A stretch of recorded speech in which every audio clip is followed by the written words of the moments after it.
तर नमस्कार मंडळी, मी योगेश चेन्नोणकर पुन्हा एकदा गप्पाच्या पुढच्या सिरीजमध्ये आलो आहे. टायटल स्पॉन्सर पीएनची कलाकृती. तर गेल्या वेळेला आपण पॉडकास्ट घेतलेला ना, तेव्हा एक शब्द ऐकलेला की गणेश गल्ली, डायरेक्ट जॉब आणि बागवे. आठवत असेल तुम्हाला तर. तर आत्ता आपण पुढचा पॉडकास्ट घेतोय प्रत्यक्ष मनोहर बागवे यांचाच. बघूया काका, नमस्कार. नमस्कार. 2018ला आम्ही पॉडकास्ट हे सुरू केलेलं. 18, 19, 20 पासून आता 25 पर्यंत आलंय. म्हणजे इतके वर्ष आम्हाला मागे लागायला लागलं, तेव्हा कुठेतरी तुम्ही आम्हाला भेटलात. तर या काका, सुरू करूया आपण. हो, करूया. तर मला सांगा ना काका, की बागवे आर्टची सुरुवात कशी झालेली? बागवे आर्टची सुरुवात आमच्या बाबांनी केली. बाळकृष्ण जयराम बागवे आमच्या बाबा, मूळचे मसुऱ्याचे, मालवण. म्हणजे गावीच ते कुठलंही त्यांच्या पाठबळ नसताना किंवा बॅकग्राऊंड नसताना ते स्वतःहून शिकले. एक जन्मसिद्ध कलाकार म्हणून बघायचं झालं तर ते आमचे बाबा. म्हणजे एक दैवी देणगी मिळते ती. म्हणजे कुठेतरी खेळणी म्हणून त्यांनी सुरुवात केली, खेळणी बनवून. म्हणजे त्यांचे वडील जे होते, म्हणजे माझे आजोबा, त्यांचा मारही खाल्ला. त्यांनी बनवलेल्या वस्तू त्यांनी मोडून टाकल्या, पुतळे बनवलेले हे करले. पण याने हार न मानता ते शिकले. त्यांची आई लवकर वारली होती, बाबांची आई म्हणजे माझी आजी. पण बाबांच्या आजीने त्यांचा सांभाळ केला, त्यांना वाढवलं आणि तिने त्याचा म्हणजे त्या कलेला सपोर्ट केला बाबांच्या. आणि कुठेतरी त्यांनी स्वयंप्रतिभा जी उजळून निघते, त्याची बाबांची स्वयंप्रतिभा उजळून निघाली आणि ते स्वयंसिद्ध कलाकार बनले. आणि त्याच्यानंतर ते मुंबईला कामासाठी म्हणून आले. इंडिया युनायटेडमध्ये राहिले आणि जवळजवळ 1917ला त्यांनी इकडे कारखाना म्हणजे कार्यशाळा स्थापन केली, तेजूकाई मेन्शनमध्ये. म्हणजे सुरुवात केली बनवायला. 2017पासून आज जवळजवळ 87 वर्ष झाली. 87 वर्ष हा प्रवास आमचा हा अखंड चालू आहे. त्याच्यानंतर त्यांनी त्यावेळेला म्हणजे पुष्कळ गणपती बनवले, लहानापासून सुरुवात केली. 8 फुटापर्यंत मातीचे गणपती पण बनवले त्यांनी त्यावेळेला. म्हणजे आता जे म्हणतात मातीचे मोठे गणपती शक्य नाही वगैरे, ते बाबांनी त्यावेळेला बनवले. आणि ते कशा पद्धतीने बनवायचे, म्हणजे 8 फुटाचा गणपती एकदम कमीत कमी 7 ते 8 माणसामध्ये उचलू शकतो, एवढा हलका. म्हणजे पीओपीचा गणपती पण कधी कधी 8 फुटाचा उचलायला भारी पडतो एवढ्या माणसांमध्ये. मग त्यांची जी टेक्निक होती बनवायची, जे तंत्र होतं, ते आम्ही पण आत्मसात केलं आहे. ह्या वर्षीच आम्ही एक 6 फुटाचा मोठा गणपती बनवतो आहे मातीचा. तो अंधेरीला घेऊन जाणार आहे. तर बाबांचा हा प्रवास असा चालू राहिला. खूप त्यांनी टक्के टोनपे खाल्ले. त्यानंतर ह्याच्यामध्ये त्यांना कामगारांनी पण थोडासा धोका दिला मोठ्या गणपतीमध्ये.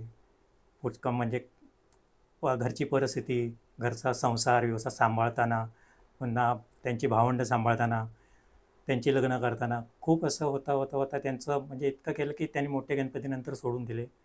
इतकं की म्हणजे कॅल्टेक्स कंपनीवर एक सांगायचं म्हणजे मी माझ्या फेसबुकवर टाकला आहे तो गणपतीचा. 1948मध्ये गांधीजींचं हे झाल्यावर कॅल्टेक्स कंपनी वरळीला तिथे मोठे गणपती बसवायचे. ब्रिटिशांची कंपनी होती ती. तर त्या गणपतीत त्यावेळेचा गणपती त्यांनी 6 फुटाची मातीची मूर्ती बसलेली राजा टाईप.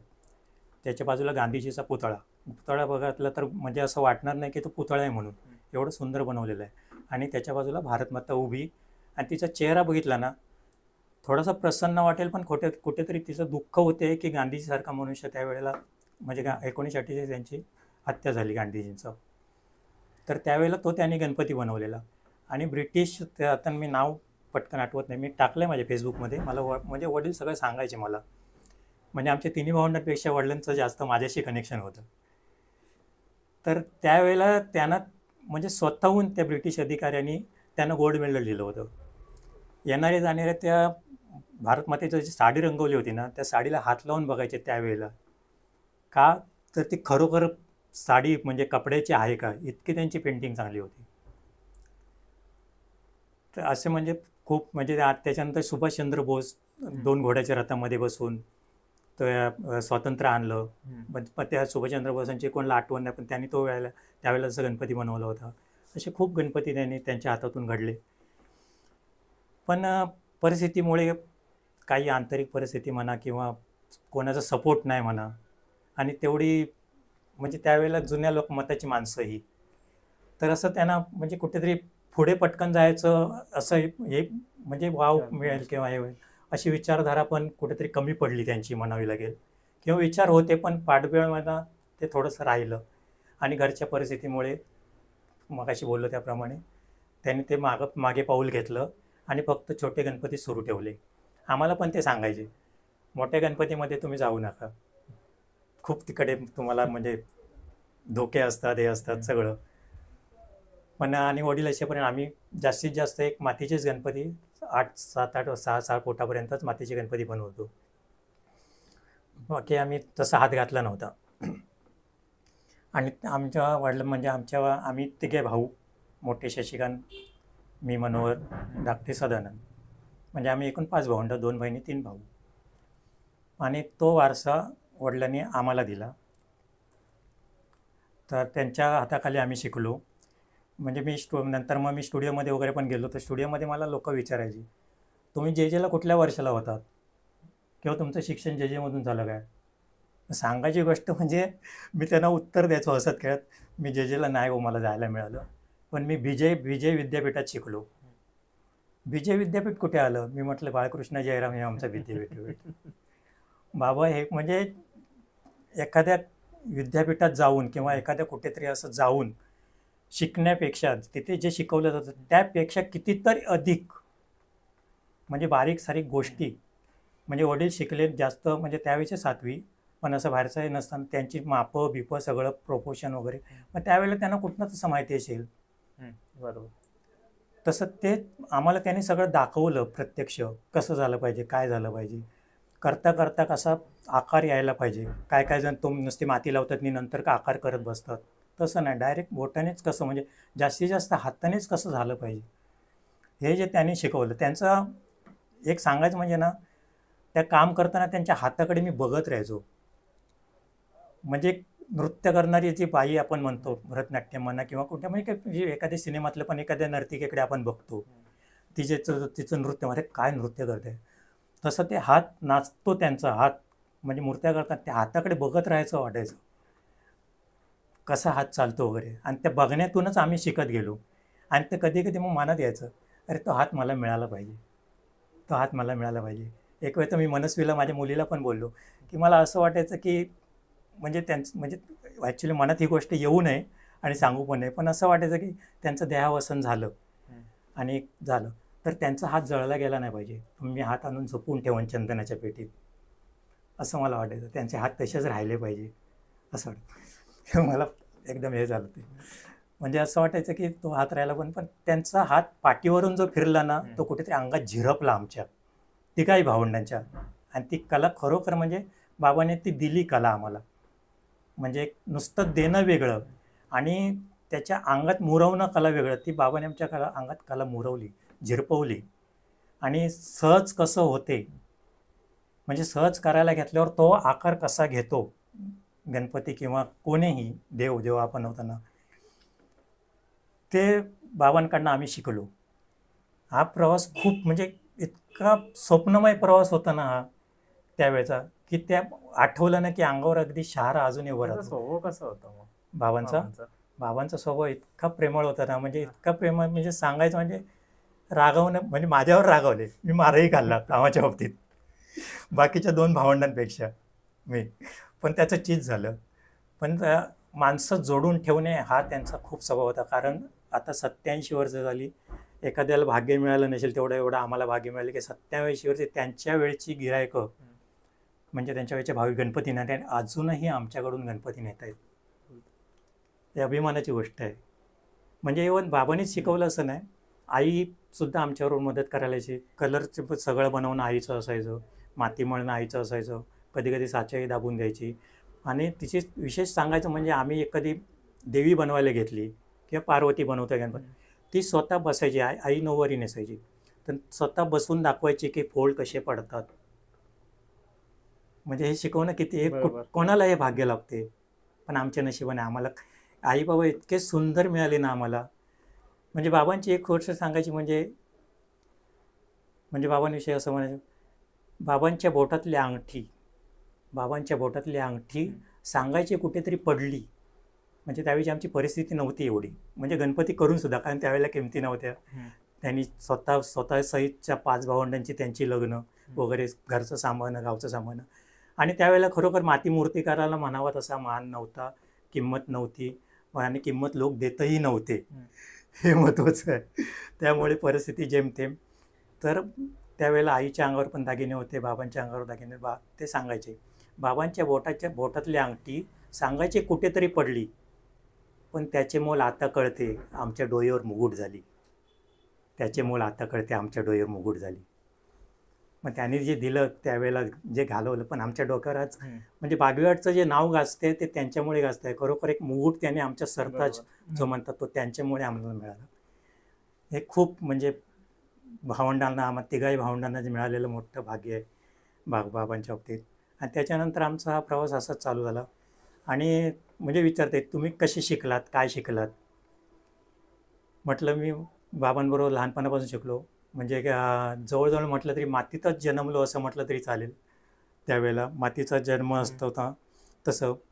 म्हणजे एक मी स्वतः कविता पण करतो, कवितेचा नाद आहे. पुन्हा गड किल्ले लेणी वगैरे त्यांचा अभ्यास आहे, ते पण मी हे काढतो, दौरे काढतो, अभ्यास दौरे काढतो. नुसतं जाऊन कोणाला घेऊन येणं नाही तिथे. तर त्या मातीवरच जर म्हणायचं झालं ना तर मी टाकली होते एक हे, मातीत जन्मलो मातीत रांगलो, मातीत खेळलो मातीत वाढलो. माती हे पहिले प्रेम मनातले, माती हे पहिले प्रेम मनातले, सर्वांगी ठसले नाते हे वेगळे, सर्वांगी ठसले नाते हे वेगळे. मातीचं अंतरी मातीचं बाहेरी, मातीचं साजरी जीवन संसारी. माय माझी माती, माय माझी माती, वडीलही माती, सर्वस्व ही माती, प्रेमसुद्धा माती. शिकवी माती जोडावया नाती, शिकवे ही माती जोडावया नाती, या जगावरती करावया प्रीती. नको अभिमान, माती हे पण शिकवत्या. नको अभिमान जागृतीची जाण, देई सत्य ज्ञान मातीचं आपण. माती काम गोड आयुष्याची जोड. आयुष्याची जोड आहे ना, म्हणजे आता जन्मापासून आता अंत पण त्या मातीबरोबरच करायचं आहे. त्या आयुष्याची जोडच मिळाली आहे. त्याच्या जीवावरच आम्ही सगळं, मातीच्या जीवावरच एवढे मोठं आलो. मातीमुळेच आमचा संसार चालला आहे, मातीमुळे सगळं होतं. तर माती नाम गोड आयुष्याची जोड, लावे जीवा ओढ मातीची आवड. घेई जेव्हा माती रूप माझ्या हाती, घेई जेव्हा माती रूप माझ्या हाती, साकारी श्रीमूर्ती प्रेमाची आकृती. घेई जेव्हा माती रूप रूप माझ्या हाती, साकारी श्रीमूर्ती प्रेमाची आकृती.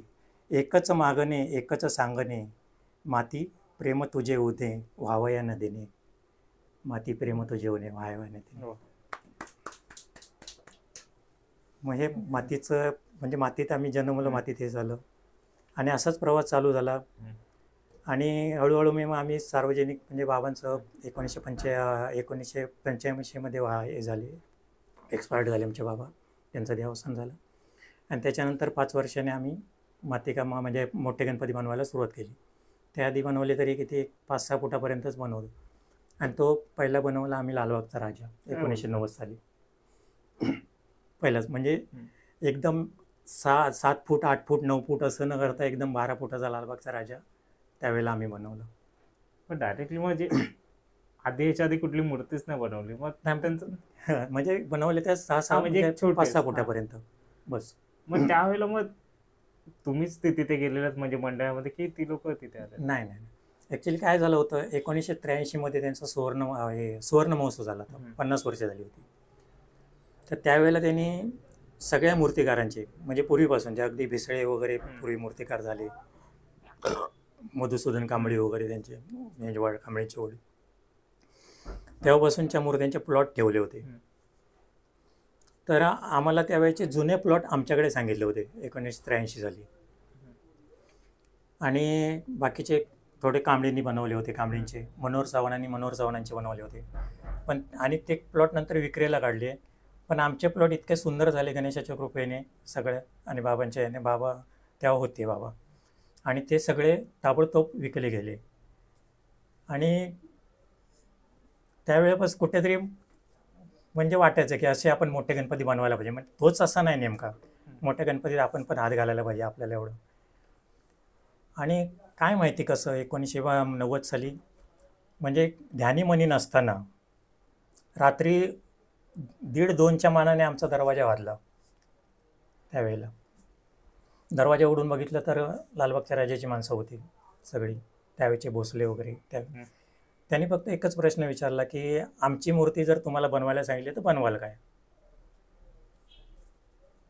काय माझ्या मनात आलं, म्हटलं ठीक आहे बनवू, पण नेमकं तुमची जुनी मूर्तिकार असताना तुम्ही माझ्याकडे कशा आलात? तर याची उत्तर आम्ही तुम्हाला सांगू म्हणून. मग झालं ते, नंतर मीटिंग झाली, हे झालं, आम्ही फिक्स झालं. पण मी त्यावेळेला एक काम केलं, म्हणजे इकडे एकदम फायनल होण्यापूर्वी, म्हणजे मूर्ती आम्हाला फायनल देण्यापूर्वी, म्हणजे करार होण्यापूर्वी मी व्यंकटेश कांबळींना जाऊन भेटलो, अण्णांना त्या, आणि सांगितलं अण्णा असं असं होते आहे, तर तुमचं काय झालं हे मला माहिती नाही, मंडळवाल्यांनी पण सांगितलं नाही, तर तुम्ही जर बनवत असाल मी त्यामध्ये हात घालणार नाही, कारण मी नवा आहे, मला तुमचा आशीर्वाद हवा असला तर मी बनेन. त्यांनी माझ्या पाठीवर हात ठेवला, सांगितलं जाऊ, काय हरकत नाही, जे काय हेवे देवे असतात ते वेगळी गोष्ट आहे, पण तुम्ही पण म्हणजे आले आहेत तर ती संधी सोडू नका, घ्या म्हणून. आणि तेच आम्ही म्हणजे स्वीकारली. आणि गणपती खरोखरच म्हणतो गणपती तयार झाला त्यावेळी, म्हणजे त्याने स्वतःच, म्हणजे मगाशी जसं बोलू, बरोबर, स्वतःचं रूप घेतलं. आणि एक 7 वर्ष आम्ही 90 ते 96 पर्यंत आम्ही तो गणपती बनवला. सेम असाच गणपती, म्हणजे गणेश गल्लीतला गणपती आला तेव्हा पण मी अण्णा तोंडवळकरांना जाऊन भेटलो. म्हणजे अण्णा तोंडवळकर, कित्येक जणांनी विचारलं पण ही गोष्ट खरी आहे का त्यांना, ते बोलले खरं. आणि आताही जर म्हणजे ते हयात असते आणि तू जाऊन विचारलं असतं तर त्यांनी सुद्धा सांगितलं बागवे भेटायला आले होते. म्हणजे माझं एक, मी म्हणजे वडिलांनी आम्हाला सांगितलेलं कलेच्या बाबतीत कुठलंही फ्रॉड म्हणजे लबाडी करायची नाही, एक आंतरिक प्रेमाने गणपती करायचे, कला जी वाढते किंवा मिळते आपल्याला, आपल्याकडून वाढते, ते आपण जेव्हा त्या श्रद्धेने करतो तेव्हा दुसऱ्याला दुखावून कधी आपण त्यामध्ये हे करायचं नाही. तर मी त्या मूर्तिकारांना जाऊन भेटलो आणि त्यांच्याकडून मी, म्हणजे अण्णांनी पण सांगितलं की बागवे तुम्ही बिंदास बनवा तिकडे, आणि काय गरज लागली तर म्हणजे या माझ्याकडे, मी तुम्हाला मार्गदर्शन केलं, पण मी तिथे येणार नाही, हे अण्णांचे शब्द होते. आणि तसंच मी तिथे गणपती बनवला, तो पण, आणि तिथे बनवला. पण ट्रॉली म्हणजे लालबाग, म्हणजे मोठ्या गणपतीची सुरुवात आमची लालबागच्या राजापासून, आणि ट्रॉलीची सुरुवात खरी म्हणजे ट्रॉली, गणेश गल्लीतली ट्रॉलीच होती. आणि डायरेक्ट जॉब, म्हणजे डायरेक्ट जॉबची पहिली सुरुवात तिथे. पण त्याआधी मी डायरेक्ट जॉब केली, स्टुडिओमध्ये मी बरीच कामं केली डायरेक्टमध्ये, घरी पण इकडे छोटं मोठं डायरेक्ट करायचो, जे काय असायचं ते. त्याच्यामुळे एक वळण होतं हाताला, एक सवय होती. तो म्हणजे डायरेक्ट जॉब, म्हणजे गणपतीमध्ये डायरेक्ट जॉब बनवला असेल मोठा तर तो गणेश गल्लीतला मोठा. म्हणजे या 3 गोष्टी मला न विसरणार, की आमच्या आयुष्यात टर्न देणाऱ्या, वळण देणाऱ्या गोष्टी जर कुठल्या असतील तर लालबागचा राजा, त्याच्यानंतर भायखळाचा राजा, पहिली ट्रॉली बनली आमच्या भायखळाच्या राजाची, जो आम्ही स्वस्तिकवरचा गणपती बनवला त्यावेळेला, तो पहिली ट्रॉली. त्यावेळेला सगळे म्हणायचे अरे हा ना अनुभव नाही, काय नाही, कसे बनवणार हे ट्रॉली. आणि त्या एक पायावर गणपती आम्ही तो बनवला, अनुभव नसताना, म्हणजे स्वस्तिकवर उंदीर आणि गणपती. आणि तो त्यावेळेला खूप, म्हणजे जवळजवळ एक वर्तमानपत्र राहिलं नसेल त्यावेळेला, सगळ्या वर्तमानपत्रामध्ये त्याचे फोटो आलेले आहेत. सगळ्यांनी अगदी, म्हणजे त्या मंडळाने पण खूप सपोर्ट केलं, त्यांनीच म्हणजे मीडिया लाईन त्यांनी सांभाळली सगळी, त्यांनी हे केलं, म्हणजे खूप खूप सपोर्ट केलं. म्हणजे ही ते, आणि त्याच्यानंतर गणेश गल्ली, या 3 मंडळांचं खूप मला म्हणजे वळण देण्याला हे कारणीभूत ठरलेले जर 3 म्हणजे मंडळं असतील तर ती आहेत, लालबागचा राजा, गणेश गल्ली आणि भायखळाचा राजा. यांच्यामुळे एक आम्हाला वेगळा एक आत्मविश्वास मिळाला गणपती करण्यामागे, एक स्फूर्ती मिळाली, एक वेगळं काहीतरी करण्याचं एक आम्हाला प्रेरणा मिळाली त्याच्यामुळे. आणि एक म्हणजे मानसन्मान वगैरे सगळेच मिळतात, त्याच्यामुळे बक्षिसं हे ते. आणि त्याच्याशिवाय मग अजून पण खूप गणपती आम्ही बनवले, माहितीच असेल, घाटकोपरचा राजा, खेतवाडीतले 2 गणपती होते, 6वी गल्ली, 10वी गल्ली, 11व्या 12व्या गल्लीचा पण आम्ही एक बनवला होता त्यावेळेला सिंगल. आणि एक मगाशी जो विषय निघाला ना की आम्ही म्हणजे मूर्तिकारांना जाऊन भेटून एक, तसं म्हणजे अजून एक त्याला जोड द्यायची म्हटलं ना तर म्हणजे कुठल्या मंडळाकडे मागून, म्हणजे दुसऱ्या मूर्तिकाराचा गणपती मला एकदा चान्स द्या म्हणून आम्ही कधी गेलो नाही, असं सांगायला की आम्हाला एकदा चान्स द्या हो, की आम्ही तुमचा गणपती बनवतो. हे कधी. आणि प्रसिद्ध नावाजलेल्या गणपतीच्या मूर्तिकाराची जर आमच्याकडे मूर्ती आली तर त्या मूर्तिकाराला फोन करणे किंवा त्या मंडळाला खोदून खोदून विचारते, तुम्ही का आलात त्याला सोडून, तुम्ही परत त्याच्याकडे गेलात तर बरं होईल. कारण एक त्या गणपतीमुळे त्या मूर्तिकाराचं नाव झालेलं असते ना, मग त्याच्याकडनं आपण का त्याची हाय आपण का घ्यायची. तर तसं नको होतं आम्हाला. कुठेतरी आमच्या म्हणजे बाबांनी ते दिलं म्हणजे आम्हाला जी शिकवण दिली होती त्या पद्धतीने. मग दुसरा एक प्रश्न असा की तो की बाकीच्यांनी प्रत्येक भावंडांनी आपापले वेगळे कारखाने काढले, तुम्ही ते एकत्र बनवता. ह्यात पण बाबांनी आम्हाला सांगितलं होतं की शेवटपर्यंत तुमचे एकी राहिली पाहिजे. म्हणजे भले तुम्ही वेगवेगळी घरं घेतलं ते केलात, पण काम एकत्रच करायचं त्यांनी वचन घेतलं होतं सगळ्यांकडून. वडिलांचं वचन आम्ही मोडून वेगवेगळं करू शकलो असतो. प्रत्येकजण आम्ही म्हणजे स्वतंत्र कारागीर आहोत. प्रत्येकजण स्वतः कारागीर होतं. दादा पण स्वतः कारागीर होते, मी आहे, धाकटा भाऊ आहे सदानंद, तो पण सगळं म्हणजे स्वतंत्र करू शकतात. पण आम्ही स्वतंत्र केले नाही. एकमेकांच्या जोडीने आम्ही सगळं अजूनपर्यंत करत आलो ह्या बाबांच्या वचनामुळे. आणि एक सगळ्यांना दिसलं पाहिजे. त्याच्यामुळे झालं काय की ह्या बाबतीत पण आणि आमच्या भावबंधांमध्ये किंवा पाहुण्यांमध्ये म्हणजे एक आदर्श म्हणून आमच्याकडे बोटं दाखवतात. बागव्यांची मुलं बघा, म्हणजे आमच्या पेंटर म्हणायचे, पेंटरांची मुलं बघा कशी एकत्र एका विचाराने वागतात. बारीक सारीक हेवे दावे प्रत्येकात असतात, पण ते आम्ही कुठे ही जी मूठ आहे ते आम्ही कुठे उघडायला दिली नाही बाहेर. त्याच्यामुळे अजूनही आमचा दबदबा आहे की बागव्यांकडे जायचं म्हणजे बाबा 3 भाऊ एकत्र असणार, म्हणजे आमच्या पाहुण्या बिवण्यांमध्ये सगळ्यांकडे. हे म्हणजे बाबांचं योगदान हे म्हणावं लागेल की त्याने आम्हाला ही शिकवण दिली. त्याच्यामुळे आम्ही ते ह्याच्यामध्ये वागायला लागलो. एक जो मार्ग आखून दिला त्या मार्गाने. मग त्या मार्गाला वेडीवाकडी वळणं होती, पण त्या वळणावर आम्ही जायचा प्रयत्नच केला नाही किंवा जाण्याचा विचारसुद्धा मनात आला नाही, कारण आम्हाला बाबांची शिकवणच तशी होती. त्याच्यामुळे हा प्रवास असा वाढत गेला. वेगवेगळे गणपती आम्ही बनवले.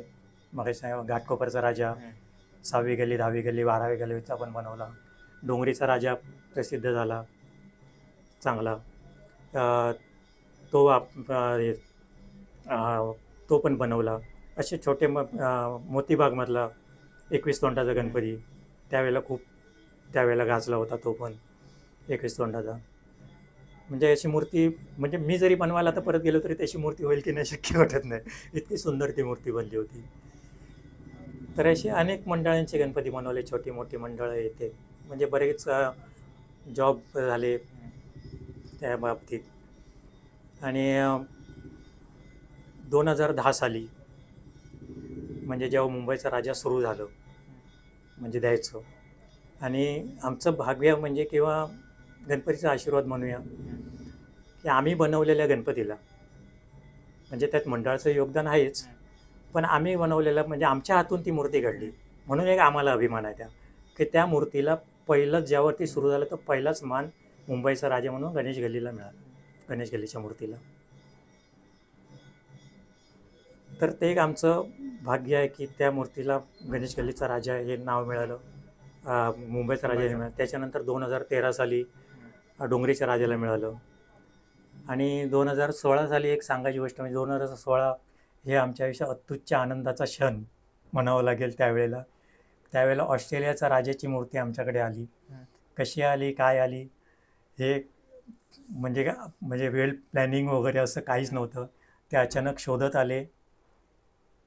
आणि बागवे कोण, कारण कारखान्यात आम्ही असतो ते असे काय काय येतात ते सरळ विचारतात, तो मालक कुठे आहेत, कारण मालक सिस्टीम आता जास्त झालेली आहे, कारखानदार सिस्टीम. त्याच्यामुळे आम्ही म्हणजे ह्याच्या कारागिरासारखेच वागत असतो तिथे, कपडे पण असे असतात. त्यामुळे आम्हाला येऊन विचार मालक कोण, तसे ते आली मूर्तिकार कोण आहे इकडे. त्याला आम्ही म्हटलं हां काय बरं, तर आम्ही ऑस्ट्रेलियावरून आलो आहोत. तर तुमचं नाव आम्ही ऐकलं बरंच. म्हटलं ठीक आहे, पण कशा बाबतीत. नाही आम्हाला मूर्ती बनवायची आहे. म्हटलं का पण कशी, म्हटलं प्लास्टरची वगैरे. तर नाही आम्हाला फायबरची, कारण तिकडे आम्हाला बुडवायला परवानगी नसते. तर 2016 साली मग ते ध्यानीमनी नसताना ते आमच्या हातून म्हणजे ते लोक आले. ॲडलेडला गेली ती मूर्ती, तिकडे ती मूर्ती ॲडलेडला गेली. जवळजवळ आम्ही 12 फुटाची ती मूर्ती बनवली होती त्यावेळेला. म्हणजे कुठलाही रेफरन्स नसताना बनवली, म्हणजे एक आमच्याकडनं ती घडली याचा एक आनंद होता. आणि भारताबाहेर एक मोठी मूर्ती गेली त्यावेळी 12 फुटाची तिकडे. आणि त्याच वर्षी न भूतो न भविष्यन्ति, म्हणजे मागे कधी झाली नाही, पुढे कधी झाली नाही, भविष्यात पण कधी होऊ शकत नाही, अशी महाराष्ट्र शासनाची एकमेव स्पर्धा झाली. ती कुठल्या निमित्ताने झाली तर लोकमान्य टिळकांना 125 वर्ष झाली होती. तर त्याचं पुण्यस्मरण करण्यासाठी महाराष्ट्र शासनाने स्पर्धा ठेवली होती. जिल्ह्याने, म्हणजे प्रत्येक जिल्हे केले होते. बृहन्मुंबईचा एक जिल्हा, बृहन्मुंबई जिल्ह्यातून ते म्हणजे त्या स्पर्धेत म्हणजे त्यावेळेला शिवडीच्या गणपतीने भाग घेतला होता. शिवडीला आम्ही मूर्ती दिली होती. तर खरोखर गणेशाची कृपा म्हणावी लागेल. आईवडिलांचं म्हणजे पुण्याई, म्हणजे आईवडिलांची पुण्याई आमच्या पाठीशी उभी राहिली, त्यांचा आशीर्वाद असेल. आणि त्या स्पर्धेमध्ये उत्कृष्ट मूर्तिकाराचा मान, म्हणजे आमच्यापेक्षाही चांगले मूर्तिकार आहेत. आम्ही एक किती 10-15 जास्तीत जास्त 10-12 मूर्त्या बनवायचो. 300-350 बनवणारे मूर्तिकार होते, 250 मूर्त्या बनवणारे मूर्तिकार होते, कमीत कमी 50-60 मूर्त्या बनवणारे. पण आम्ही 10-12 मूर्त्या बनवायचो. पण त्या 10-12 मूर्त्यातून सुद्धा त्यावर्षी आमच्या मूर्तीला म्हणजे त्या मूर्तीला कुठेतरी त्यांना भावली मूर्ती. आणि त्या मूर्तिकाराला म्हणजे आम्हाला उत्कृष्ट मूर्तिकाराचा मान बृहन्मुंबई जिल्ह्यातून आम्हाला मिळाला, पहिल्या नंबरचं पारितोषिक. आणि त्यावेळेचे मुख्यमंत्री देवेंद्रजी फडणवीस यांच्या हस्ते आम्हाला ते पारितोषिक मिळालं. तर असा हा प्रवास म्हटला आमच्या याचा. तर तो एक आनंदाचा क्षण होता त्यावेळेला तीनही भावंडांना. तो फोटो माहीतच असेल, बघितला असेल त्यावेळेचा. तिन्ही भावंड त्यावेळेला म्हणजे दोन्ही भावंडांनी मी दादांना सांगत होतो की तुम्ही जाऊन घ्या, तुम्ही आपल्यात मोठ्यात. ते बोलले नाही, म्हणजे आमच्या दोघांपेक्षा तूच जास्त हे करतोस, तर तू जाऊन घे, तू घ्या. आणि तू घेतलास की आम्ही दोघे एका मोठ्यात दुसरा धाकटा, म्हणजे आम्ही तुझ्या दुसऱ्या बाजूला उभं राहिलो तर तू मधला, म्हणजे तू मिडल, तू जाऊन बक्षीस घेते.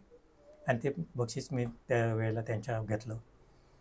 पण तिघाही भावांमध्ये असं होतं आमच्या की द्वेषभाव किंवा हे नव्हता, एकमेकांना सपोर्ट करणे, किंवा तू मोठा मी मोठा, किंवा तू करतो आहेस तर जेलसी किंवा हे म्हणतात तसलं काहीच नव्हतं. म्हणजे प्रत्येकजण प्रत्येक प्रांतामध्ये मग ते एक सिस्टीम झाली होती आमची. लहान गणपती आणि रंगकाम हे दादानी जास्त सांभाळायचं. मॅनेजमेंट सिस्टीम जी आहे आणि वर्कर लोकांवर नजर ठेवणे, आणि त्याशिवाय प्लास्टरमध्ये आणि मातीमध्ये दोन्ही ठिकाणी काम करणे, हे धाकट्या भावाने सांभाळत होतं. आणि मला फक्त ट्रॉलीचं काम करायला किंवा मोठ्या गणपतीचं काम करायला मला दिलं होतं. ह्यामुळे काय व्हायचं की आमची कामं सिस्टमॅटिकली होत होती त्यावेळेला. म्हणजे एकट्यावर कोणावरही भार पडत नव्हता. आणि आम्ही आमच्याकडून जास्तीत जास्त उत्तम देण्याचा प्रत्येकाला प्रयत्न केला. दादा थोडंसं आपण आहे ना आता मागेच येऊया. 1980 लालबागच्या राजावरच हे 1990. मला सांगा ना की राजा बनवला आता त्यावेळेला पण ती प्रबळ काढायचं होतं बाहेर येताना. आता जसे गेट्स आहेत तसे गेट्स नव्हते. तर आणि आता कसं झालं, मेकॅनिझम भरपूर चेंज झालंय. तर त्यावेळेला मला सांगा ना की त्यावेळेला किती कठीण होतं हे सगळं. लालबागच्या राजाची प्रभावळी त्यावेळेला एवढी उंच नसायची की काढावी लागेल असं. त्यावेळी आम्ही बनवलेलं प्रभावळी कधी काढल्याच नाही. ते अख्खेच जायचे, तसेच जायचे, अख्खे जायचे. म्हणजे गेटवरून पण संपूर्ण बाहेर. ही उंच बनवण्याची पद्धत नंतर सुरू झाली. त्यावेळेला जास्तीत जास्त मुकुटाच्या थोडंसं वरती किंवा मुकुटा बरोबरच गणपतीच्या एवढ्याच प्रभावळी असायच्या. म्हणजे पूर्वीचे जरी गणपती बघितले ना, म्हणजे बहुतेक मूर्तिकारांचे किंवा छोटे गणपती पण, घरगुती गणपती पण, आता घरगुती गणपतीमध्ये पण काय काय जण सांगतात की उंच प्रबळ करा. मातीची एवढी उंच देऊ शकत नाही आम्ही, ते त्यांना समजावून सांगतो. पण ते कुठेतरी बघून ते परिणाम झाला. पण त्यावेळेला गणपती बघितले ना, पूर्वीचे जर फोटो बघितले तर प्रबळ मुकुटाबरोबरच किंवा मुकुटापेक्षा थोडीशी उंच, म्हणजे एखादच फूट, त्याच्यावरती नाहीच, म्हणजे थोडीशी दिसली पाहिजे असं, बाकी नाही. आणि त्यावेळेला बहुतेक अशा गोलच प्रभावळी असायच्या किंवा वेलबुट्टीवाल्या अशा प्रभावळी असायच्या. मग तेव्हा ती संकल्पना म्हणजे तुमचीच असायची, प्रभाळीचे जे डिझाईन्स असायचे ते, की मंडळाच्या? न त्यावेळेला मी एक ठरवलं होतं की पहिल्या वर्षी जेव्हा आम्ही घेतला पहिल्या वर्षी, तर पहिली सुरुवात आपण ओंकाराने करतो कुठे पण. ओम. तर तो पहिलाच गणपती आमच्यातून मोठा बनतोय. तर त्या ओंकाराचं स्वरूप म्हणून आम्ही पाठीमागे ओमची प्रबळ बनवली पहिलीच. आणि नंतर मग आलं मनात की नंतर आपण असेच काहीतरी वापरत जाऊ. मग त्रिशूळाची बनवली. ओके. मग नंतर मग ती एकच प्रबळ बनवली होती डिझाईनची, बाजूला हत्ती वगैरे तशी बघा. आणि तीच मग जवळजवळ 2-3 वर्ष झाली त्यावेळेला. मग आता म्हणजे आता जसं आहे तसं हे नव्हतं, की आता कसं होतं, एकदा झालेली प्रबळ 10 दिवसच. मग नंतर सांगा आता पूर्वी जास्त फरक म्हणजे असं कोण नाही बदलायचे. कारण पूर्वी काय होतं, म्हणजे तुमची मेन वस्तू कुठली आहे. आता लग्नाला आपण जातो, लग्नाला आता पण ते इव्हेंट झाला ही गोष्ट वेळी, पण तिथे प्रदर्शनीय वस्तू कुठली असते पहिली, नवरा आणि नवरी. त्याला महत्त्व देणार की तुम्ही बाकीच्या डेकोरेशनला महत्त्व देणार? त्यांच्या खुर्चीकडे बघत बसणार का तुम्ही? नवरा नवरीलाच बघणार ना तुम्ही. मग कोणतरी म्हणा, अरे वा नवरीने चांगला मेकअप केलाय, अरे वा नवऱ्याने चांगला सूट घातलाय. म्हणजे तुम्ही नवरा नवरीचं निरीक्षण करताय, त्यांच्या पाठीमागे काय लावलंय किंवा कुठलं डेकोरेशन केलंय, ते कुठल्या. आता त्याचं पण डेकोरेशन भरपूर असते लग्नाच्या वेळेला, किती काय. पण असं कोण म्हणत नाही अरे डेकोरेशन सुंदर केलं होतं, ऐकलंय कधी? अरे ते नवरा नवऱ्या कवा थोडं छान दिसते, हेच आपण पाहिलं. मग त्यावेळेला पण तीच संकल्पना होती प्रत्येक मूर्तिकाराची आणि विशेषतः मंडळाची पण, की आपला गणपती हा सुंदर दिसला पाहिजे. गणपतीच्या मूर्तीवरच जास्त भर द्यायचा, म्हणजे मूर्तीच सुंदर बनली पाहिजे हेच असायचं. मग बाकीच्या नो. मग त्याच्यासाठी काय करायचे ते, की म्हणजे टिळकाने ॲक्च्युली काय केलं होतं, जनजागृतीसाठी आपला गणेशोत्सव सुरू केला त्यावेळेला ती गरजच होती जनजागृती करणे. त्यावेळेला ते पोवाडे बिवाडे, त्यावेळेला काही चलचित्र वगैरे लावली नव्हती, पण त्यावेळेला समोर मेळे व्हायचे त्यावेळेला गणपतीच्या समोर, किंवा एक छोटासा प्रसंग घेऊन काहीतरी. कारण त्यावेळी इंग्रजांचं राज्य होतं त्यावेळेला, त्याची जागृती करण्यासाठी काहीतरी एक म्हणजे गणपतीच्या माध्यमातून केल्यामुळे काय झालं की त्या लोकांच्या लक्षात नाही आलं. आणि तीच संकल्पना मग पुढच्या मूर्तिकाराने उचलली की गणपतीच्या पुढ्यात आपण काहीतरी जनजागृती करण्यासाठी एक प्लॉट निर्माण करायचा. चला म्हणजे एक चित्र ठेवायची तिथे, एक कथा घेऊन तिथे एक ठेवायची.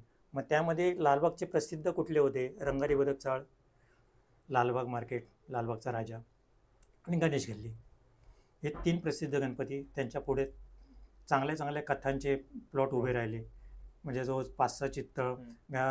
लालबागच्या राजाचं वैशिष्ट्य होतं असं की ते 3-3 वेळा त्याचे कपडे बदलून, म्हणजे ते पुढे प्लॉट असायचं, ते कथा चेंज करायचे. एकदा तर असं की म्हणजे शिवाजी महाराजांचाच एक ड्रेस घालून, नंतर राजकारण्यांचा त्यांना ड्रेस घालून ते कसं म्हणजे वेगळं करता येईल, तर त्या पद्धतीने केलं होतं. म्हणजे अशी पण संकल्पना राबवली त्यावेळेला. मग गणेश गल्लीचा श्याम सरंग होते, इकडे राम सरंगचा म्हणजे खरोखर म्हणजे त्यावेळेचे मूर्तिकार जे होते ना, शिकण्यासारखं होतं. आम्ही तेव्हा लहान होतो म्हणजे त्यांच्या पुढ्यात आम्ही बघायला जायचो आणि निरीक्षण करायचो. पण प्रत्येकाचं एक वैशिष्ट्य असायचं. राम सारंगांचा गणपती आणि त्यांचे प्लॉट म्हणजे राम सारंगांचाच असायचा, श्याम सारंगांचा म्हणजे श्याम सारंगाचाच असायचा, कांबळींचा म्हणजे कांबळींचाच असायचा. इथे मी माझं म्हणणार नाही, माझं भागव्यांचाच भागवेच मोठे आणि भागवे नाही. माझ्यापेक्षा मग सांगितलं, मी भागव्यांपेक्षाही सुंदर कारागीर आहेत, मोठे कारागीर आहेत. आणि प्रत्येकाचं वैशिष्ट्य आहे. आणि प्रत्येकाने खरं म्हणजे ना, आता पण जी पिढी येते आहे ना, त्या पिढीने हे लक्षात घेतलं की आपलं वैशिष्ट्य आपण जपायला पाहिजे कुठेतरी, सगळं सारखं नाही दिसायला पाहिजे. आणि आम्ही अजूनही ते जपलं आहे. तर त्यावेळेला एक रिअलिस्टिक जर चित्र म्हणजे आणलं असेल, नॅचरलपणा, तर ते बघायचं झालं तर रामसारंगांची चित्र त्यावेळेला, गोरा कुंभारांचा प्लॉट जर म्हणजे त्यावेळेला आठवत असेल, म्हणजे खरोखर वाटते की ते गोरा कुंभार तिथे उभे आहेत, ती बाई तिथे आहे, ती गाडगी मडकी घेऊन बाजारात चालली आहेत. मग ते गाढव आता चालायला लागेल इथपर्यंत आपल्याला. त्याच्यापूर्वी शंकर भिसळीने घोड्याचा रथ बनवला होता पूर्वी. ते घोडे इतके जिवंत वाटायचे, म्हणजे हा जिवंतपणा आता कुठे हरवलाय, आता कुठेतरी म्हणजे खंत वाटते मनाकडे. म्हणजे आता एक थोडंसं म्हणूया की मूर्त्यांमध्ये एक नाटकीपणा किंवा प्रोफेशनल टच असतो ना. म्हणजे एखादा अभिनेता कसा, म्हणजे त्यावेळेलाच्या अभिनेत्यांची अजूनही आठवण काढतो, अरे संभाजी करावं तर काशीनाथ घाणेकरांनी म्हणतो ना आपण. पण आता कसं ते अभिनय करून करून पण असं झालंय की उठला सुटला उठतो आणि अभिनय करायला धावतो. तसं कुठेतरी आता म्हणजे त्याचा अभिनय तो नॅचरल नाही वाटत, कुठेतरी नाटकी किंवा असंच केल्यासारखं की कथेला पाहिजे म्हणून तो तेवढ्या पुरता करतोय असं कुठेतरी वाटतो. पण ते गणपतीत ते जाणवलं नाही पाहिजे कुठेतरी. तो नॅचरलपणा गणपती द्यायला पाहिजे. तो पूर्वीच्या काळात म्हणजे मूर्तिकारांनी जपला होता. श्याम सरंगाने एक वेगळी चित्रांमध्ये थोडंसं मॉडर्नलिस्टिक केली होती. म्हणजे त्यांचं जर हे उषा स्वप्न बघितलं, उषा स्वप्नाचा एक प्लॉट केला होता त्यांनी. इतकी ती म्हणजे उषाजी अशी ती पोज दिली होती ना तिला, अशी आडवी डोक्यावर हात घेतलेली, इतकं सुंदर. म्हणजे एक मॉडेल जणू काय ठेवलंय. म्हणजे मॉडेल टाईप जे हे असायचं ना राम सारंगांचं असायचं. आणि राजकारणाचं जर जास्त प्लॉट केले असतील तर ते लालबागच्या राजावाले. त्याशिवाय अनेक ठिकाणी होते, पुष्कळ ठिकाणी, पण हे 3 नावं नाही. त्याशिवाय मग चलचित्रांचे असायचे, म्हणजे प्रदर्शनं भरायची. मनोहर शेडग्यांचं प्रदर्शन असायचं, कांबळींची 2 प्रदर्शनं असायची, व्यंकटेश कांबळींची. बावला कंपाऊंडमध्ये फाटकांचं असायचं. पुन्हा शेडगेंचं, मनोहर शेडगेंचं सांगितलं. म्हणजे असे त्याच्यानंतर मग कानविंदेंनी पण थोडी चालवली. म्हणजे त्यांनी पण ती चलचित्रांमध्ये थोडे बाजूला एक लावून तिकडे चलचित्र उभी करायची, प्रत्येक प्लॉट बनवायचे. शास्त्री म्हणजे कांबळींचं एक आठवतो की त्यांनी शास्त्री जेव्हा म्हणजे ताशकंद करारात त्यांचं एक देहावसन झालं एक तर ते बनवलं होतं की ते ताशकंद करारावर सही करतायत, मग त्यांचा हात असा हलतो आहे, सही करतो आहे, आणि तिकडे मग सही करता करता तिकडे लाईट पेटते आणि त्या लाईटीतून यम येतो असा, आणि तो फास त्यांच्या गळ्यात पडतोय. म्हणजे इतकं सुंदर कोण दाखवू शकेल. मूर्तिकाराच्या म्हणजे मस्तकातून का डोक्यातून त्या कल्पना येतात ना, त्या कुठेतरी राबवल्या गेल्या पाहिजे आता, पण त्या नाही होत आहेत. मग ह्या वातावरणातून आम्ही वाढलो बघत बघत, म्हणून हे माझ्या लक्षात आहे. म्हणजे तो इतिहास कुठेतरी ना नव्या मूर्तिकारांनी पण चाळला पाहिजे, बघितलं पाहिजे. आमचं सौभाग्य आहे की आम्ही ते बघितलं, आणि आम्ही लक्षात ठेवतोय ते अजूनही. म्हणजे नवीन पिढीला हे माहीत झालं पाहिजे ॲक्च्युली. तर माझ्याकडे पण सुद्धा असं कोण बोलायला आलं, भेटायला आलं, तर ह्या जुन्या आठवणी मी सांगतो त्यांना की असं असं म्हणून. तर असे, आणि मनोहर शेडग्यांचं एक वैशिष्ट्य म्हणजे सहसा कोण सांगणार नाही, दुसऱ्या मूर्तिकारांचा मोठेपणा कोण गाजवत नाही कधी, पण आमच्याकडे तसलं काय नाही. आम्हाला म्हणजे चांगल्या मूर्तिकाराचं चांगलं घेणं हे आपलं कर्तव्य आहे. आपल्याला पण वाटलं पाहिजे की आपण त्यांच्यासारखं बनवू शकू. त्यांचा बालस्वरूप गणपती, केस दाखवण्याची पद्धत, कपड्याची पद्धत मनोहर शेडग्यांची सुंदर असायची. म्हणजे ही जी वैशिष्ट्य आहेत ना, ही कुठेतरी आपण पण अंगीकारली पाहिजे. तसं आता बघायला गेलं तर ते दुष्यंत अटकर वसायचे, नाजूक काम असते ना त्यांचं. मग तसं कुठेतरी प्रत्येकाने हे करा ना, म्हणजे स्वतःचं वैशिष्ट्य स्वतः जपलं पाहिजे ना. तुम्ही सगळं सारखेपणा सगळीकडे दिसेल तर कसं चालेल. म्हणजे आता देवाने पण माणसं बनवताना एका चेहऱ्याची माणसं नाही बनवली. मग वांदे झाले असते ना, माझा नवरा उठला आणि माझी बायको उठली शोधायला. तसंच आहे, प्रत्येकाचे गणपती शोधताना पण वाटलं पाहिजे ना अमक्या मंडळाचा गणपती. लोकांनी नुसतं बघूनच ओळखला पाहिजे अमक्या मंडळाचा गणपती येतोय म्हणून. मग त्यांना सांगावं नाही लागला पाहिजे अमक्या मंडळाचा गणपती येतोय. तुम्हाला एक हे विचारतो, आता गणेश गल्लीचा ज्या वेळेला तुम्ही गणपती बनवत होते, आता बाकीच्या वेळेला कसं होतं म्हणजे एक साचा होता आपल्याकडे करायला. गणेश गल्लीचा गणपती हा पूर्ण हँडमेड तुम्ही बनवायचे. तर तो मला सांगा ना की त्यावेळेला पण दरवेळेला ते चेहरे एक बोलतात ना, तो बागवे टच ज्या चेहऱ्यामध्ये यायचा तो कसं काय यायचा साचा न वापरता?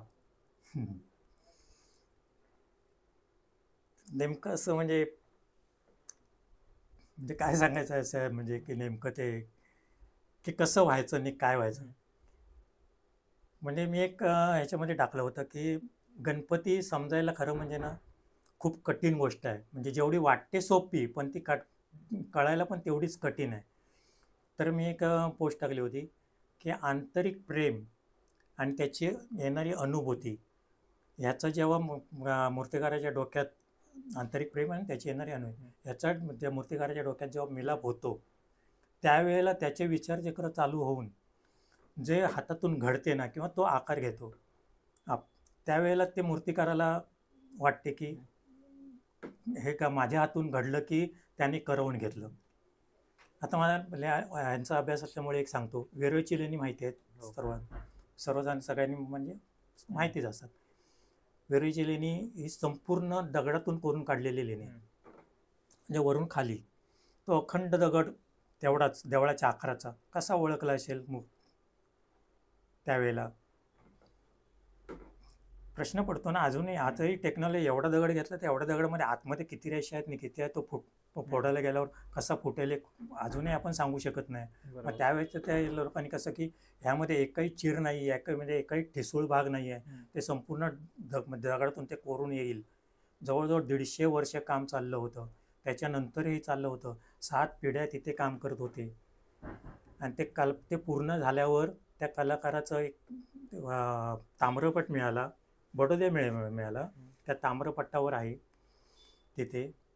तर तो कलाकार असा म्हणतोय तिथे की तो कलाकार आपल्या म्हणजे तयार झाले, म्हणजे ते जे 16वं लेणं आहे त्याला कैलास लेणं म्हणतात. ते संपूर्ण मंदिराचं जे आता मी बोललो ते 16वं लेणं कैलास लेणं. त्या मंदिराकडे बघत तो उभा होता, कलाकार जो बनवणारा. आणि आकाशातून देवांचं विमान चाललं होतं. तर देवांचं विमान तिथे थांबलं खाली बघता बघता. आणि ते म्हणाले, अरे एवढं सुंदर काम कोणी केलं आहे? प्रत्यक्ष देवाने केलं की काय? देवांच्या विश्वकर्म्याने येऊन केलं का, की मयासुराने येऊन केलं? आणि राक्षसांचा जो होता तो मयासूर, त्यांचा जो स्थपती होता तो, आणि यांचा विश्वकर्मा. ते विश्वकर्माने केलं की मयासुराने येऊन केलं? इतकं सुंदर काम बाकी कोणीच करू शकत नाही. एवढं सुंदर काम कसं? जणू काही शंकराचा कैलासच इथे आणलाय उचलून. मग त्या कलाकाराने ते ऐकलं, त्याची नजर बदलली. तो म्हणाला, अरे खरोखर माझ्या हातून एवढं सुंदर काम झालं का? नाही म्हणतो, माझ्या हातून नाही झालं असणार आहे, हे त्याने कोणीतरी करून घेतलं, त्या परमेश्वराने करून घेतलं माझ्या हातून. तेच मला पण कुठेतरी वाटते की माझ्या हातून पण कुठेतरी तो घडवून घेतो. आणि ते जे तू बागवे टच म्हणतो, तो बागवे टच म्हणजे आमच्या वडिलांचा. आणि जे मगाशी बोललो की बाबांनी आमच्या पाठीवर हात फिरवला आणि तो हात झिरपला, त्या हातातून ते घडतं, आपोआप घडतं. ते असं गणितात किंवा तंत्रात किंवा कुठल्या तरी साच्यामध्ये आपण बसवून हे उत्तर नाही देऊ शकत या गोष्टीचं. बरोबर. परत आता काय मूर्त्या तर अशा झाल्या. आता 2007ची मूर्ती म्हणजे ती माझी सगळ्यात आवडती मूर्ती. वरती गणपती आहे, एक बाल रूपामध्ये गणपती आहे, बाजूला एक अजगर आहे आणि खालती ते अजगरातून तो राक्षस बाहेर आला. तर परत ते सांगा, आता हा सगळा अख्खा स्ट्रक्चर करणं, एक तर त्याला किती दिवस गेलेले हा पूर्ण गणपती रचायला. त्यात पण त्या नागावर बोलतात ना ते, आता ॲनाकोंडाचं बघितलं, त्याचं थोडंसं तर अजगरचं हे होतं ना की तो तसाच तो बोलतो एक हे ग्लॉसी होता तो पूर्ण. एक प्रॉपर अजगर कसं असतो ते, त्यात पण त्या राक्षसाचे एक वेगळेच हे होते, इमोशन हावभाव होते. ते सांगा, ती संकल्पना कशी सुचली? आणि त्यात पण तो गणपती, त्याचे मांड्या, त्या अख्ख्या याच्यामध्ये त्या गणपतीचे मांड्या. बालस्वरूप म्हटलं की हेल्दीच पाहिजे थोडं. आणि गणपती म्हटल्यावर गणपती मुळापासूनच हेल्दी. गणपतीचं म्हणजे थोडंसं वेगळ्या स्वरूप उत्तर द्यायचं तर गणपतीचं स्वरूप हे त्या पद्धतीने. आणि आता आपण जे गणपती बनवतो तसं नाही आहे. तसं म्हणजे पुराणात त्याचे वर्णन आहेत, गणपती कसा असावा, काय असावा. मूर्तीशास्त्रावर पण जवळजवळ 60-65 ग्रंथ आहेत. त्याच्यामध्ये मयमत्तम, समरांगण सूत्रधार वगैरे सारखे ग्रंथ आहेत. त्याच्यामध्ये प्रत्येकाची इकॉनोग्राफी दिलेली आहे मूर्तीशास्त्राप्रमाणे, प्रत्येक देवतेची ते कसं बनवावं ते. तर ते बालस्वरूपाचा तो एक नजरेसमोर ठेवून ते बनवलं. आणि अजगरासुराची ही कल्पना गणेश पुराणामध्ये आहे. त्याच्या क्रीडाखंडामध्ये ह्याचं एक क्रीडा आहे त्याची, अजगरासुराला त्याने मारलं ते. आणि बहुतेक जे म्हणजे आतापर्यंत जे गणपती झाले, गणेश गल्लीतले म्हणा किंवा इतर मंडळाचे म्हणा, त्यातले 95% गणपती हे माझ्याच स्केचने झाले. म्हणजे मी स्वतः स्केच करायचो आणि स्वतःचे गणपती बनवायचो. एक फायदा काय व्हायचा त्याच्यामध्ये की ट्रॉलीवर बनवताना जो मधला रॉड टाकतो किंवा आजूबाजूचे कसाही म्हणजे आपण हे करू, तर तो बॅलन्स कसा असावा हे आपल्याला बरोबर समजते. आणि आपण त्या पद्धतीने चित्र काढतो, स्केच बनवतो त्याचं. आणि त्या पद्धतीने ती संकल्पना सुचली आणि ती बनवलं. आणि ते राक्षसाची जी कल्पना आहे म्हणजे अजगरासुराची, अजगराचं तो तोंड बघितलंच एकदम याच्यामध्ये बनवलं आहे, दातबीत. आणि तो जो बाहेर काढायचा राक्षस होता. ते आमचे म्हणजे स्केच काढल्यावर मी पहिलं नुसतं अजगराचंच काढलं होतं, पण त्याच्यामध्ये ट्विस्ट नाही वाटत होतं. म्हणजे काहीतरी वेगळेपण हवा, काहीतरी वेगळेपण हवा, काय मचाव म्हणजे माझ्या डोक्यात येत नव्हतं. आम्ही तिघेही भाऊ चर्चा करता मग दादा आणि आमचे धाकटे पण म्हणजे आम्ही बाबू म्हणतो त्याला, धाकटा भाऊ बाबू. तर हे दोघे म्हणाले आपण त्याच्या पोटात म्हणजे त्याच्या ह्याच्यातून शरीरातून असा राक्षस येणारा दाखवला तर अर्धा. मी ताबडतोब म्हणजे एकाच स्केचमध्ये होत नव्हतं, बरोबर म्हणजे इतर चित्र काढली, हे केली, बघितली, चांगलं वाटायला लागलं आणि तशा पद्धतीने तो गणपती झाला. आणि ते हावभाव वगैरे त्याचे आले की तो असा त्याच्याकडे बघतोय, गणपतीकडे एका नजरेने बघतोय, हात असा की एकदम आणि एकाच असा आहे. आता परत आता हे जेवढं रिस्क होतं ना तेवढंच 2010चं पण तो अख्खा उंदराचं रथ त्या एका ट्रॉलीवर सांभाळला, त्याची काही आठवण येत? म्हणजे ते खरोखर म्हणजे म्हणजे चॅलेंजिंग गोष्ट म्हणतात ना एक, तसं म्हणजे काहीतरी वेगळं करायचं मनात होतं त्यावेळेला. एक रथ तुम्ही काढलं, रथ दाखवलं, मंडळाच्या लोकांना पण आवडलं, रथाची कल्पना झालं कसं करणार.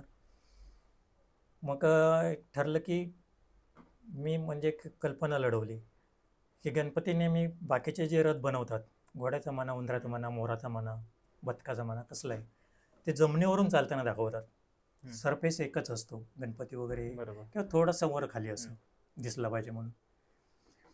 तर मी म्हणजे असंही केलं की गणपती अंतराळातून, स्वर्गातून म्हणण्यापेक्षा अंतराळातून म्हणजे अवकाशातून म्हणा किंवा निर्वात पोकळीतून, म्हणजे जिथे काहीच नसते अशा एका ह्याच्यातून, म्हणजे आपण कृष्णविवर थोडक्यात म्हणतो तशा ह्याच्यातून तो येतो आहे आणि उतरतो आहे पृथ्वीवर, म्हणून असे ते तिरकस थोडा ठेवला होता. त्याच्यामुळे उंदरांचा पण नजर आली, हे पण आलं आणि एकाच याच्यातून ते बसवायला खूप म्हणजे त्रास पडले, खूप म्हणजे विचार करावा लागला त्या गोष्टीवर. त्या बरेचसे स्केच झाले, आडवं पण स्केच केलं, ते मापामध्ये कसं काय होईल, म्हणजे तो असं केलं तर किती वर जायला पाहिजे, किंवा खराब नाही वाटला पाहिजे, नाही तर गणपती गेला वर आणि उंदीर आहेत खाली जमिनीवर, ते कसे वाढणार. ते सगळं बसवताना खूप म्हणजे, आणि त्यात माझ्या म्हणजे सगळ्या गणपतींमध्ये दोन्ही भावांची, माझ्या भावंडांची वगैरे सगळे मदत व्हायची त्याच्यामध्ये. अशा पद्धतीनं तो गणपती साकारला गेला तिथे आणि झाला तो सुंदर झाला. आणि त्यालाच ते मुंबईचा राजा म्हणून एक, आणि त्याच्यात म्हणजे एक सांगायचं म्हणजे आता काही मूर्तिकारांची नावं नाही घेत, पण काही मूर्तिकारांनी म्हणजे माझ्या बरोबरीच्या, त्याच्यामध्ये एक प्रसिद्ध मूर्तिकार पण आहे, त्याने स्पेशली मला, मी रस्त्यावरून जात असताना स्पेशली हाक मारून बोलवलं नाही, भागवे ह्या वर्षीची मूर्ती म्हणजे आम्हाला पण जमलं नसतं तसं तू बसवलंस त्याच्यामध्ये, म्हणजे ते शाबासकीसारखं झालं. त्याने बोलल्यावर म्हणजे ते कौतुक. आणि कलाकाराचं एक असते म्हणजे खरा कलाकार जो असतो तो म्हणजे जो, आणि जो नुसते हाव धरतो तो गोष्ट वेगळी, काय बाकीचे ते सांगायलाच नको तुम्हाला लोकांना. म्हणजे जो खरा, त्याला ना पैशाचं, मानधनाचं किंवा असं मोठेपणाचं असं हे नसते, त्याला कुठेतरी ना पाठीवर कौतुकाची थाप हवी असते की चांगला झाला तुझा गणपती. हे दोन शब्दच त्याला फक्त त्याच्या मनाची उभारी वाढवतात किंवा काम करण्याची उमेद वाढवतात त्याच्या, आणि हेच त्याच्यासाठी मोठं असते. आणि तसं त्या बाबतीत. आणि सत्यनारायणची एक मूर्ती बनवली तेव्हा, गोवेकर म्हणून एक, म्हणजे यांचं नाव घेतो मी, म्हणजे थोडं मार्गदर्शन त्यांचं मला चांगलं झालं. ते गोवेकर म्हणजे जे मधून हे झालेले होते, स्कल्पचरर होते, ते अप्सरा टॉकीजचं काम केलं होतं त्यांनी त्यावेळेला. मार्केटमध्ये पण 2 वर्ष काहीतरी 2 की 3 वर्ष गणपती बनवला होता त्याने, लालबागचा राजा, त्या गोवेकरांनी. म्हणजे माझी ओळख झाल्यापासून ते चांगलं म्हणजे करायचे. आणि तो गणपती, सत्यनारायणचा गणपती बनवल्यावर ते 2-3 वेळा आले तिथे, आणि बनवल्यावर उतरल्यावर म्हणजे पुरा झाल्यावर उतरलो ना, ते तिथे उभे होते आणि त्यांनी पण माझ्या पाठीवर थाप मारली. बागवे उभी मूर्ती सहसा कोणाला बनवायला जमत नाही, लहान मूर्तीसुद्धा, आम्हीसुद्धा लहान मूर्ती बनवसुद्धा तिथे खोळंबतो, कुठेतरी गडबड होते उभ्या मूर्तीत. पण तुम्ही एवढी मोठी उभी मूर्ती 22 फुटाची जी म्हणजे खालपासून जी आहे ती बनवलात ना, कुठेच प्रोपोर्शन त्याचं वेगळं वाटत नाही, चुकलेलं वाटत नाही, प्रोपोर्शनमध्ये ती मूर्ती झाली आहे त्याची, आणि सुंदर झाली आहे मूर्ती, असे त्यांनी स्वतःहून म्हणजे मला तिथे एक सांगितलं त्यावेळेला.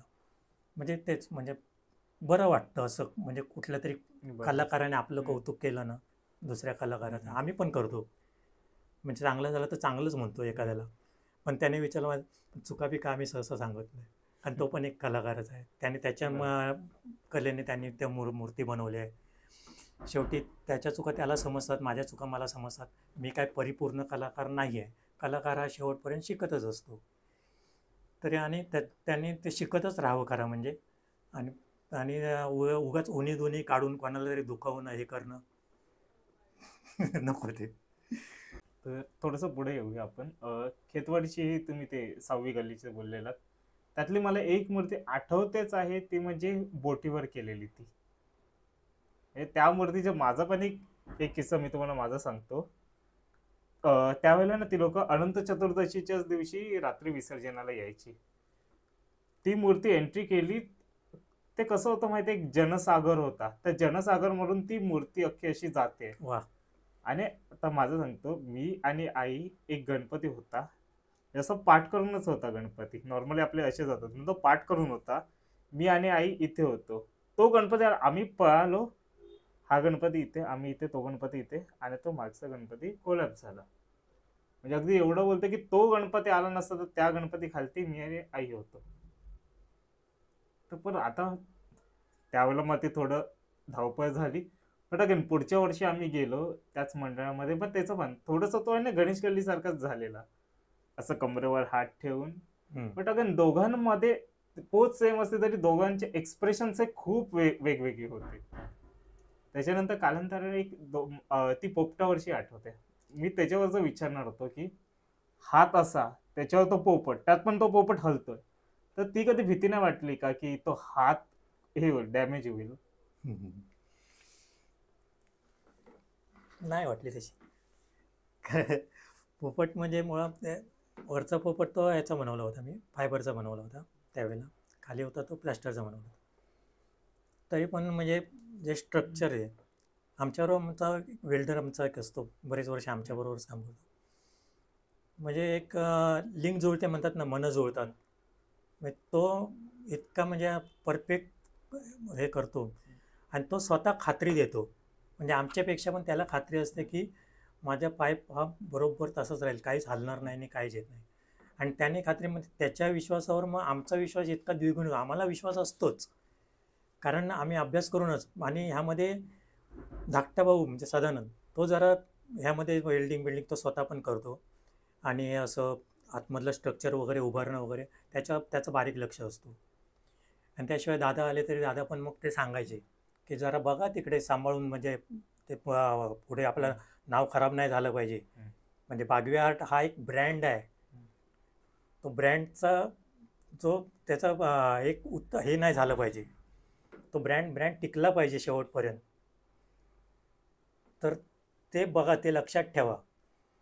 तर तो करताना म्हणजे तो विश्वास असायचाच की तो हलणार नाही म्हणून, आणि त्या विश्वासातून मग ते व्हायचं की. आणि बरोबर मी मगाच बोललो ना की एक बॅलन्स, एक त्याचा तोल वगैरे सगळं सांभाळून की कसं केलं तर कसं हे होईल.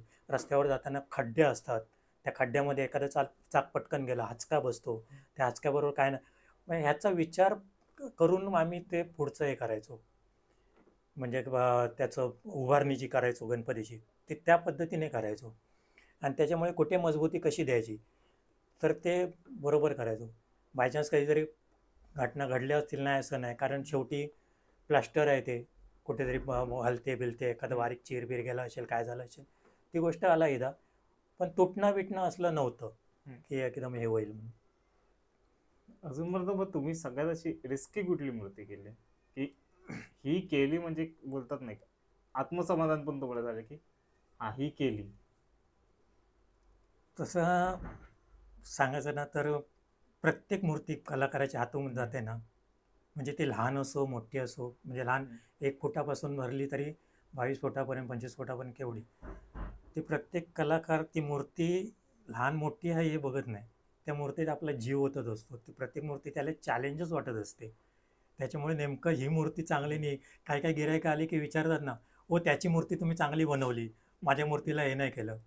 आम्ही त्याला समजावं, असं काय नसे, तू का आमचं दुश्मन आहेस का? आम्ही सगळ्या गणपतीचं काम सारखंच करतो, फक्त तुमची नजर वेगळी आहे बघण्याची.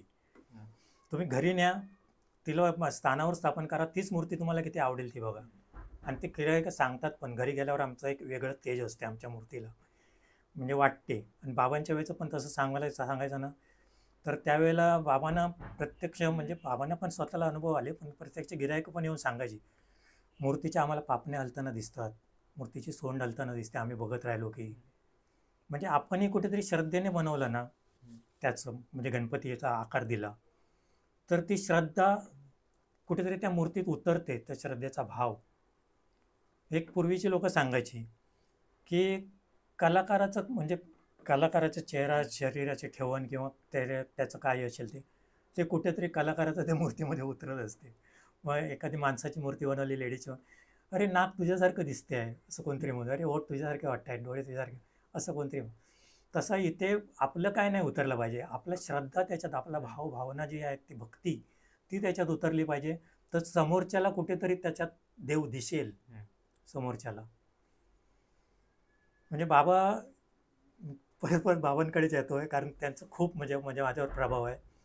बाबा एक सांगायचे, देवी बनवताना ती बाई म्हणून नाही बनवायची, ती आई म्हणून बनवायची, तर ती भक्तांकडे प्रेमळपणाने बघते अशी वाटेल, आणि भक्तांमध्ये पण तेच भाव उतरतील की देवी आई आहे म्हणून.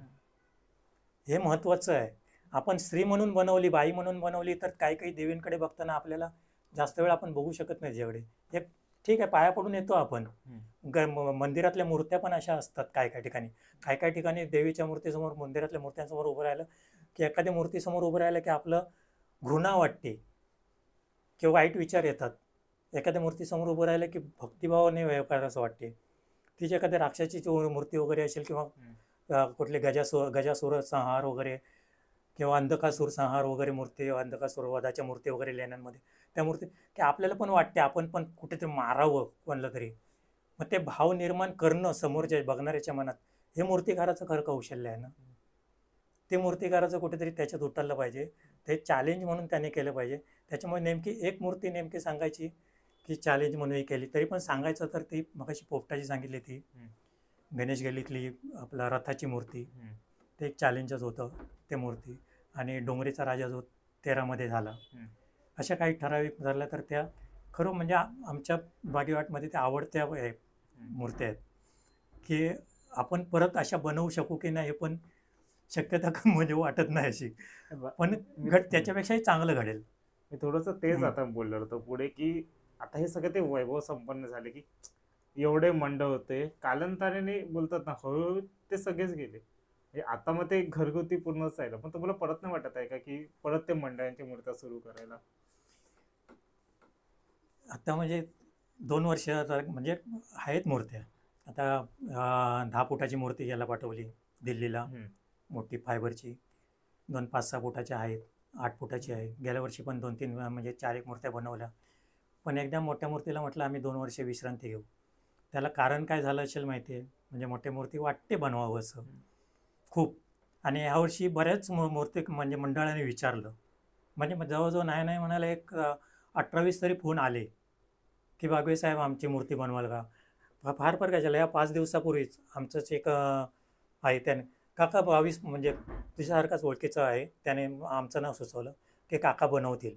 काका 22 फुटाची मूर्ती बनवायची आहे, कुठलं मूर्तिकार नाही, आता दिवस पण कमी उरले आहेत आणि त्यांचं तुम्हाला माहिती आहे, तुम्ही लवकर बनवून देता, तुम्ही घ्याल का. म्हटलं नाही. म्हटलं ह्या वर्षी तरी मी नाही, त्यांना सांग पुढच्या वर्षी मी पाहिजे तशी बनवून देईन.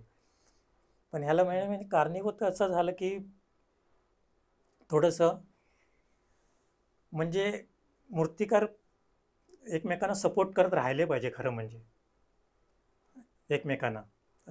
आम्ही पण आमच्या काही मूर्त्या दुसऱ्यांना दिल्या, सार्वजनिक मूर्त्या पण दुसऱ्यांना मूर्तिकारांना देऊन, म्हणजे तो काही मूर्तिकार असे होते ना की दुसऱ्याच्या कारखान्यामध्ये काम करत होते, त्यांना पण मूर्त्या देऊन, आमच्याकडची मूर्ती देऊन त्यांना मूर्तिकार बनवलं. म्हणजे हा मोठेपणा नाही सांगत आहे मी, एक रिअल म्हणजे सांगतो आहे की त्या मूर्तिकाराचा अपमान करायचा आहे असं पण नाही मला म्हणायचं आहे. तो त्याच्यामध्ये पण स्वतंत्र प्रतिभा आहे, तुझ्यामध्ये स्वतंत्र प्रतिभा आहे तर तू दुसऱ्याकडे का सरतो आहे, तू पण कुठे अशा म्हणजे बाबांपासून आम्ही म्हणजे शिकवून आम्ही प्रत्येकाला उभं केलं, आमच्याकडेच कुसवट नाही ठेवलं कोणाला, प्रत्येकाला उभं करण्याचा प्रयत्न केला.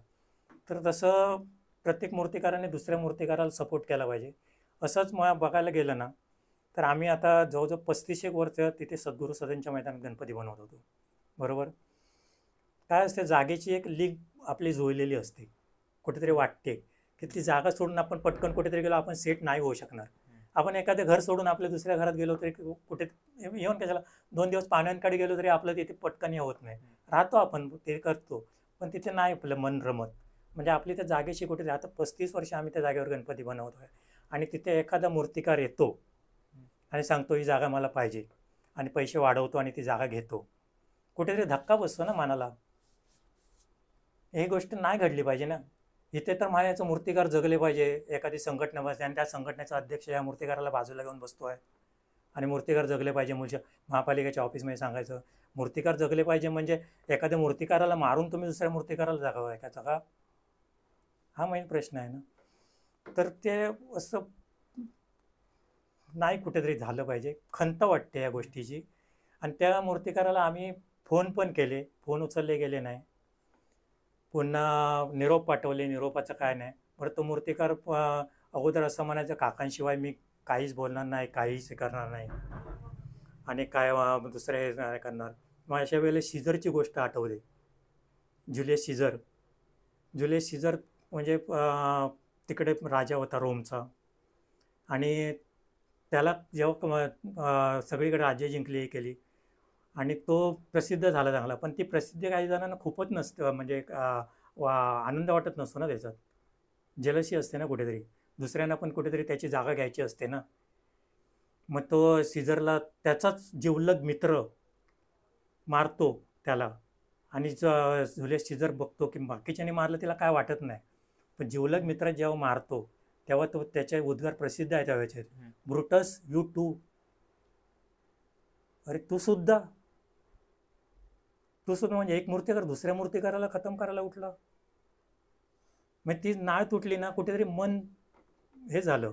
आणि मंडळांचं काय असते, मंडळ जशी तू म्हणजे कमिटी बदलली मनात म्हणजे मुलांचे विचार बदलले. कोणतरी प्रसिद्ध मूर्तिकार दिसला तिकडे जावं असं वाटलं, मूर्तिकार बदलावं असं वाटतो, असं झालं. त्यामुळे मंडळांना दोष देणार, कसा दोष देणार आणि काय करणार.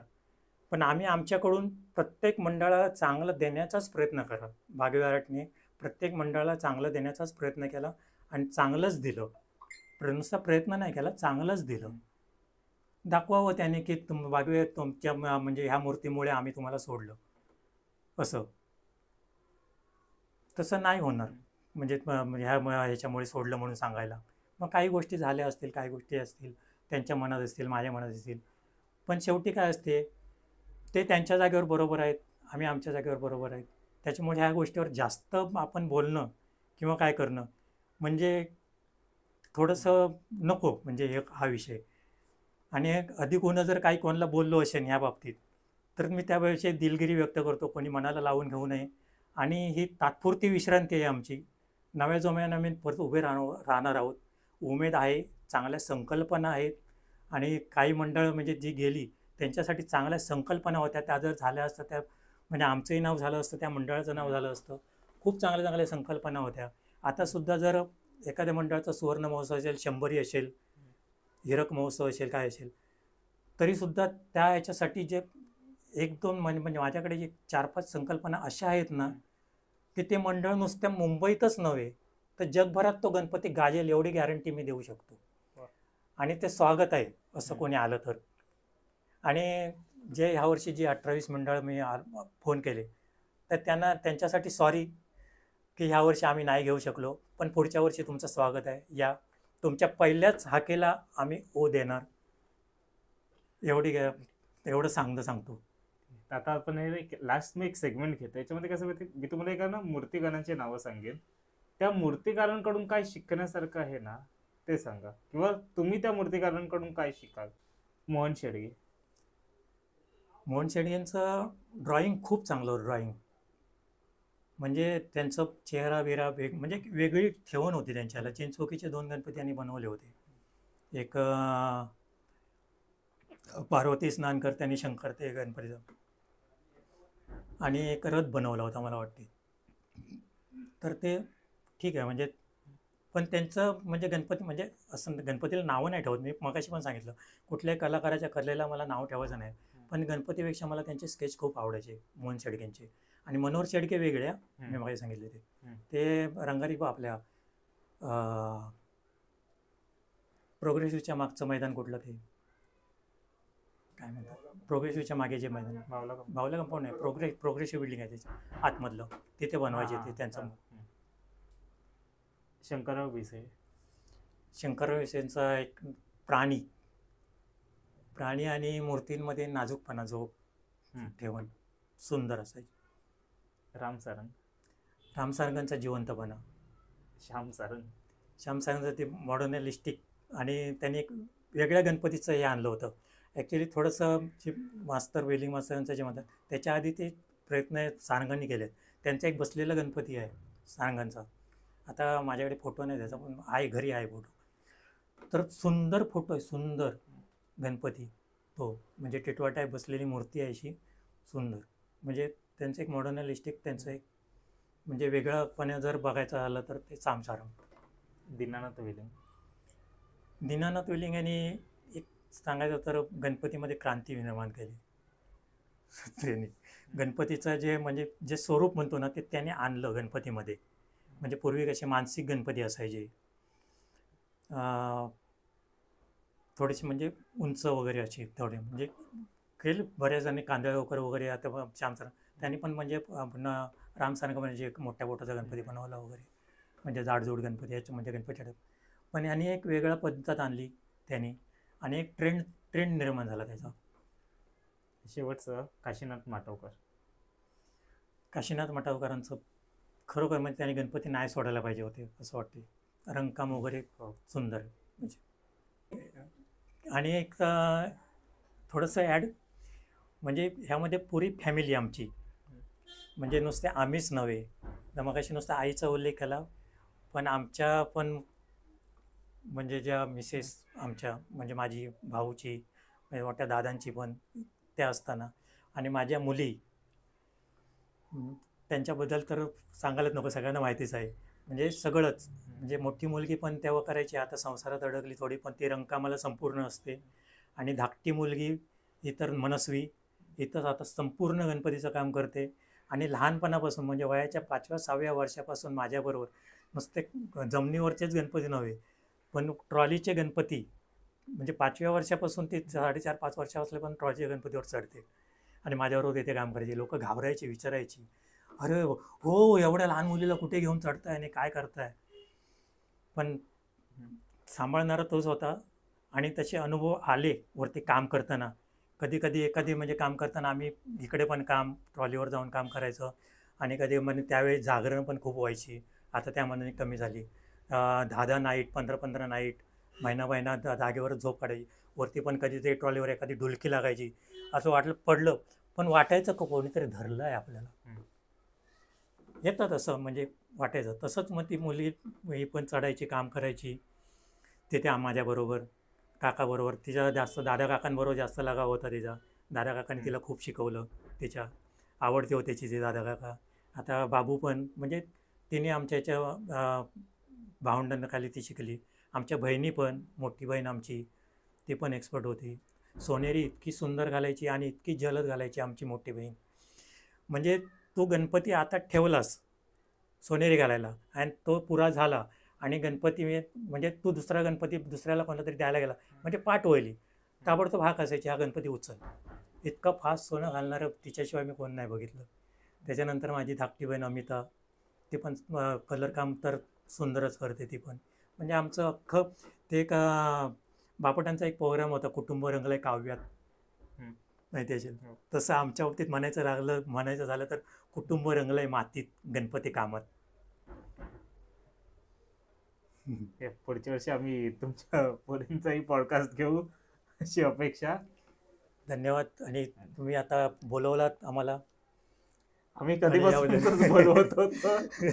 धन्यवाद. तो योग आमचाच एक 5 वर्षांनी आला. 5 वर्षांनी नाही, काही कारणं असतात छोटी मोठी, होते तसं, की मनात न धरता तुम्ही बोलवलात. हे मोठेपण आहे, तुमचं मोठेपण आहे.